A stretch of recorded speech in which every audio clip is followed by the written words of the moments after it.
So then, so that was winners semis of the pool. that's winners semis right now? Okay. Yeah, which means it's only a best of 3, unlike the winners final would be. Void can't give it another game if he wants to stay in winners here. I feel like maybe they can move the player cams like up here and then move the logos down, but I have to see the in-game overlay. They might have to crop the cam too to make it fit up there. I don't know. We can. We'll try our best to remember what the percents and stock counts are too. We do know when the players' percents go over 100. You can also tell by like how the smoke coming off. Yeah, how much smoke's coming off their head. Yeah. All right, so looks like we're good to go here. MOOBESOR Jams always run the green team. Are they going to button check on this? I don't know. Looks like we're going. Yeah, they're straight in. So, now this is the, of course, the famous Lulu Anubis strat team, where Lucas can heal enormously off of Lucario's moves. Aura, yeah. It's weird because I haven't seen this team in Alberta in a while. They've been going Falcon Raw. They have. So I think their perspective with this team is that these are not their strongest singles characters, and they don't have as good of team combos with these characters as they do with their mains. But the sheer power of specifically abusing Rage and Aura on Lucario as much as they can is still valuable, and they still have put a lot of work into this team, so let's not underrate it. Okay, so that's unfortunate. The upper kills his teammate, but actually it's not the worst thing for Lucario to die early. You want if you're trading stocks as the Lucario team, that's good for you. Yeah, especially if it's Lucario trading the stocks. You don't want Lucas to die first in this team, because then Lucario starts to lose Aura, but Lucas ideally only uses like 1 or 2 stocks in the whole thing. Oh wow, that doesn't save him. He actually got him with the back air drag down, kind of like a reverse box there. Yeah, and he was in a bad situation there. So Shoryuken's gonna kill Lucario, but Lucario now gonna be at very high rage. Yeah, so this is like the ideal situation for this Lucario team. So yeah, and for those of you not watching at home, Void is on his last stock right now in his winner's life against this Samus Linden. Oh wow! All right, so green team retakes stage control here, and they are okay. And then they give up. But it's not a bad idea to trade stage control. This team sometimes will back up into the corner and willingly give up the stage to get a heal. Oh my! Okay, that side B just heals like 20%. Lucas is only at 55%. 2 minutes into the game. Okay, he's probably not expecting to die once. Is this max range for Lucario now? It won't be now because Lucas doesn't have 3 stocks. Oh, okay. So, I mean, it just adds, right? Like, it's a combination of stocks and percent, so it just means that Lucario needs to be a higher percent to get his Aura. But a really strong Aura back air will kill Ryu. And Linden just 2-0'd CLG Void in Pool's semis, which means Void can at best get the 3rd seed in that pool at this point. Good dash attack by Move there to punish Locus and break up that focus situation. Wow, so what's the upside? Yeah, so I think 3 stocks apiece here with a lot of Aura on Lucario, and that F throw actually almost killed from the wrong side of the stage. That back air is gonna kill, so now it's a share stock, and Pikachu is on like a last hit situation. They just need to kill Captain L. So that's a share stock, so MOOBESOR has to stay alive, and he does. He's able to jump out, stay alive. Captain L gonna try and edge guard, but Lucas can hang off stage for a really long time. He's got a lot of stalling options. His recovery is worlds better than Ness. That down smash, I think he rawned Captain L with that, but Captain L's shield got pushed back. The down air! He catches the quick attack with the active dare frame. Okay, so here's what they want to do with this team. They want to get Ryu away, and they need to start healing up the Lucas. Yeah, they need to heal Lucas and honestly let Lucario take some damage. But they kind of misinputted the... I think what they wanted was Lucas's heal box to be close enough that the reverse hit of side B could get it. Oh my god, good nair out of that trouble there by Lucas with the edge cancel. I don't know if they want an edge guard here. I think they should take a heal. Yeah. Okay, but on the other hand... Yeah, they need to heal. Yeah. There you go. And now heal. So 2 heals. There's a sweet spot, yeah. It's not giving much because he doesn't have a lot of... yeah, and he's not exactly out of like Shoryuken percent here. But they're getting there. Oh no, so he's going to die in the back here. So his percent was just too high that even after a few heals, it was just not enough. And not enough rage for Lucario here. I think he's actually at Shoryuken percent. Yeah. I think... And this is the rare situation where Lucario will die at a lower percent than his opponent. Oh wow, this is so scary. He just does not have enough Aura. No tech. I think the back air would have covered a tech in place too. Okay. Stall is actually really smart to not challenge the tilt. Oh, is that it? And that's going to be it. So a good dash to get the Shoryuken confirmed there. And a really close win for Captain L and Locus game 1. I just want to talk. I can't believe. Okay, yeah, we can talk about that now. I powered through it, but I can't believe Void lost to a Samus. He got 2-0'd by a Samus. My goodness. Wow. So I thought SoCal had a Samus. Don't they have like Johnny West? Johnny West? I don't know. It's surprising because he went Fox first game. That seems like that's like a pre-counter pick. Like that's like unless he was like sandbagging or like, you know, pools, I gotta warm up my characters. Like that seems like I'm gonna play Fox because I don't like this matchup. Maybe he's got a Samus problem. Wow, that is maybe Jaren's just good and he just did the job. Freaking, that's ridiculous. So the venue is pretty like popping right now. Everyone's talking about it. Yeah, people are pretty excited about that. I would not want to be a Void side to lose this bracket. So no. That's going to be a dangerous place to be. If you're hoping to get out of that pool on loser side, that's too bad. That's crazy because like one of the only few people that could probably beat MKLeo this year is Void. So yeah. Like, MKLeo might have a. I feel like it's like MKLeo and Locus, Void yeah. and Locus could beat Leo, yeah. So. All right, so FD is the choice here for the green team. Maybe give them more room to operate their team strategy. So they agreed to go to Omega Wily Castle, so I'm guessing so they want Lucario for the wall jump. So. Yeah, wall cling for Lucario. Makes sense. I actually picked this stage instead of FD earlier today, also for wall jump shenanigans. So they need to play the same game, but I think, wow, they're so off-stage. Yeah, Locus actually stalled out there just so he could clip that recovery. They're actually separating a lot. I think probably separating more than... oh, wow, he gets a double BK Thunder. Maybe that might be part of why, too, because it certainly is easier to do the double bounce on a walled stage than it is on, like, Battlefield. Because you do it on a stage like Battlefield, and a lot of times if you're too close, you'll just lose your... the ball will hit the stage. That was a very interesting mix-up by Locus. He just walked up and he started pushing his shield with his block animation. It threw Shoryuken. It didn't work, but... No, MOOBESOR was very smart to hold his shield there. Oh, wow. The hitbox on that S-Smash. I thought he'd at least go the other way. But yeah, that worked. It's funny because they've been trying to gimp MOOBESOR, but Lucas is so good at coming back. Why do they keep trying so hard? And I think he's even doing a better job. Like, Captain L has gotten the drag down back air that he's looking for several times, and MOOBESOR just will not die. He's mashing up B so that he doesn't get footstool. Yeah. And he's staying okay. He doesn't panic and he doesn't mess up his angle. Oh, so he rolled, trying to get away from that. But did he ledge cancel? Yeah. I think he just fell off the ledge, yeah. Oh my, like, I feel like half this match has been played off stage and then trying to fight MOOBESOR. MOOBESOR is very much a go off stage kind of guy. It was really unfortunate though that he got killed. I don't know if Jams was trying to heal him or if just was putting a side B out there, but Lucas was not able to absorb it.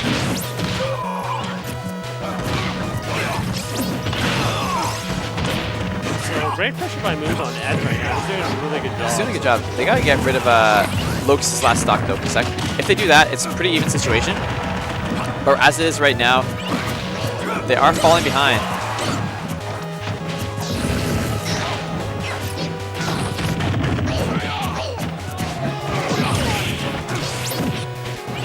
It's a tough situation.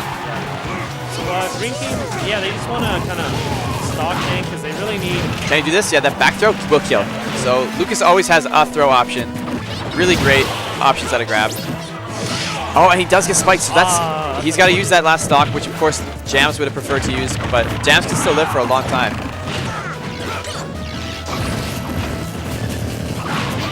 Oh, yeah, he wanted to Shoryuken there. Yeah, that's definitely what he wanted. Hadouken probably not the ideal. And again, so this is the second time he's messed up his input. He needs to get away from that Ryu. Yeah, Ryu wants him dead. Oh, he just missed a quick attack. He tried to sweet spot and missed on the diagonal downwards. Oh. Okay, so Jams is way up there, but he actually managed to... Oh, wow. Great save there. Yeah, I think it's if he lands from too high, he does... Oh, no, so he called out the shield drop, and he was able to Shoryuken Jams out of shield option. So MOOBESOR, very tough situation here.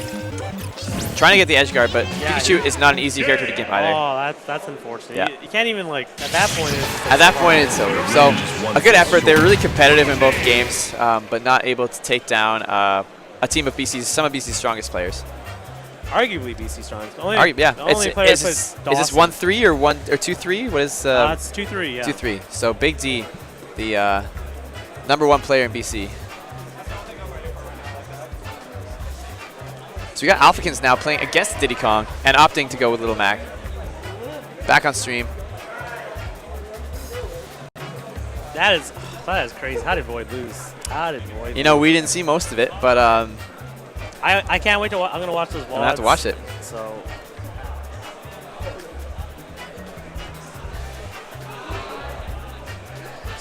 I wonder who's the second seed in Void's pool. They must be happy that they.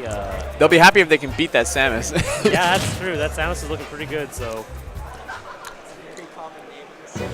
Because that Samus must have been no higher than 4th seed.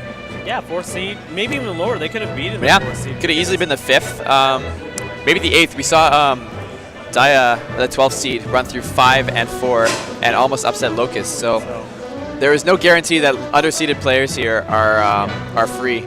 Watching Varus versus Alphicans, you can see the matchup inexperience, honestly. Definitely, he's trying to do Diddy Kong things. Yeah, but like you gotta play very differently. So yeah,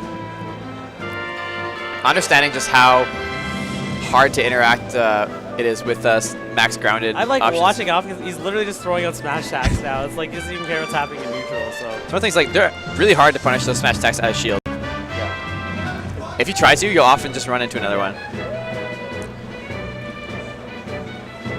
Wow, that was a great tech G straight. Oh my gosh, so pretty convincing. Is this winner's final? This is winner's final. It must be, yeah. Best of 5, so.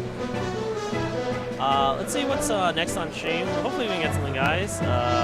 Once again, we're here at the University of British Columbia in Vancouver, BC. Battle BC2, featuring such players as Abadango, MKLeo, Void, Who's in Losers. Yep, but not out. We got Mewtwo King, we got Locus. All of basically BC's PR, a lot of Alberta PR, a lot of Canada showed up. Yeah, pretty cool. Yeah. Some of the best players out of Saskatchewan, Manitoba are also here. Much of the Pacific Northwest, California players. You know, it's really exciting. We've got a couple Japanese players here. Oh yeah, we have aMSa here. aMSa, yeah. aMSa for Melee. We haven't even talked about the Melee side. No, we're just talking about the Smash 4 players here. Melee, what do we have? Melee, you got Mewtwo King, you got Shootad, you got aMSa. Yeah, you got the Moon is here. Yeah. I don't know if Prince Abu is here. Yeah, I don't think there's not as many there's not as many gods here. Smash and Splash, of course, also going on right now. Yeah, it's unfortunate it's on the same event, but there's not much you can do about that. Yeah, very different types of events too. And you know, honestly, with Smash 4 just being so big, or Smash Melee and Smash 4 both being so big right now, there's just events happening all the time. There's no real lull in the action. There's no off-season, as people would say. And I know people have been saying on Reddit that should there be an off-season for Smash? It's just like, you just have to choose to stop going to events. If you're getting burned out, you really do.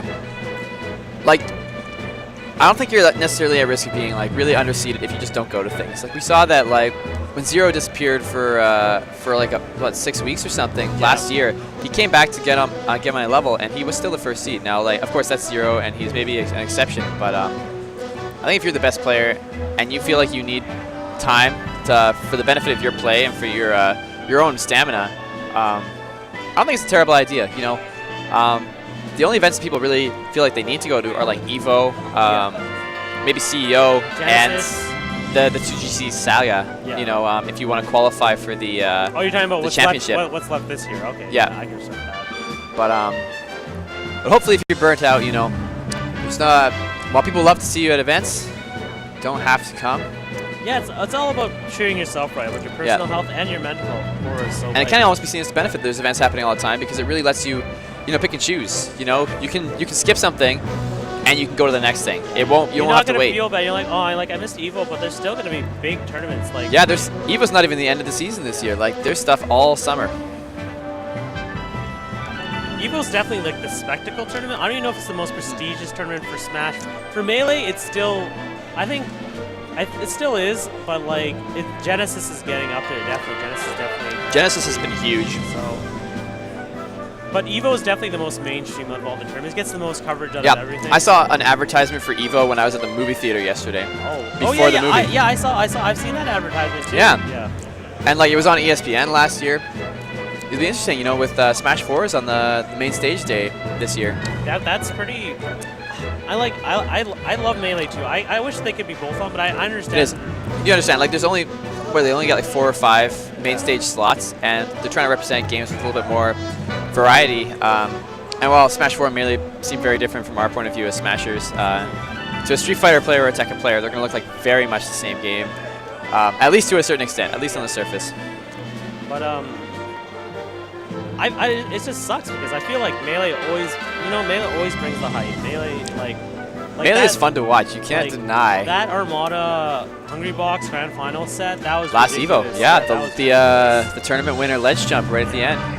Game 5. Really good tournament, and you can only hope that there's more of that at the next Evo. Yeah. So. We're here at BC, so we're just waiting for them to get doubles match. It's tough because there's so much scheduling conflicts right now. So, yeah, right now, if you're going the Vancouver Street Battle stream, you'll see Alphicans versus Pyreeze, I think. Yeah, in their pool winners final. Yeah.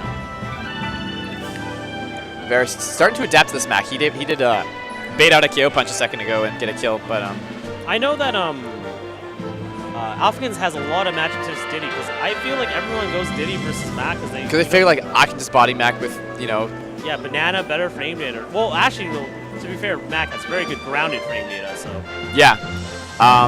Didn't Alphicans play against both JJ Rockets and C3PO at Get On My Level? He definitely played against JJ Rockets. I don't remember C3PO. I think there was another Diddy, but I can't remember who it was. It was just another higher level Diddy there. Yeah, I'm trying to think of who it was. So it's Mac, one of the only characters to frame one jab. It's like Mac and ZSS. So it's pretty good option. I think his jab also has trample. The first couple jabs, if you clang with them, he'll just keep doing jabs. Okay. He doesn't go into the clink animation. So very hard move to interact with. And that's the set. Actually, so I was playing on the stream set. I really like it. The headphones really help. You can hear all the game sound. You can still hear the crowd, but it really it is nice. Yeah. Yeah, I had an opportunity to play doubles on stream earlier, and it was they're really nice. They got great chairs, great headphones. Yeah, this is the first time sitting in. This is not the Xenox chair. Xenox chair. So yeah, one of our sponsors. So these are provided by Xenox. There's a lot of them. So. And I'm very appreciative. The other nice thing about the stream setups here is specifically for doubles, you don't have 4 people crowded in front of one TV. Yeah. Which for one doubles partner can be a very awkward angle to view the game at. Okay, so we finally have our doubles match. It's going to be Team TEG. I'm pretty sure it's still Team TEG. I think they're still officially both TEG. It's Murabito. Yeah, Murabito. TEG 2 Many Cooks and TEG Alphicans. Yeah, so we know we were waiting. We were waiting because Alphicans is in singles. Too Many Cooks on the Alberta PR. On the new PR, he's now number 2, and Alphicans number 4. So, so 2 of Alberta's best players.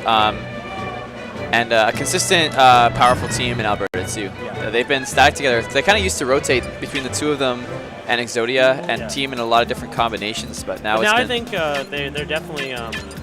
they're sticking to it. They're pretty consistent now. They've got some good results.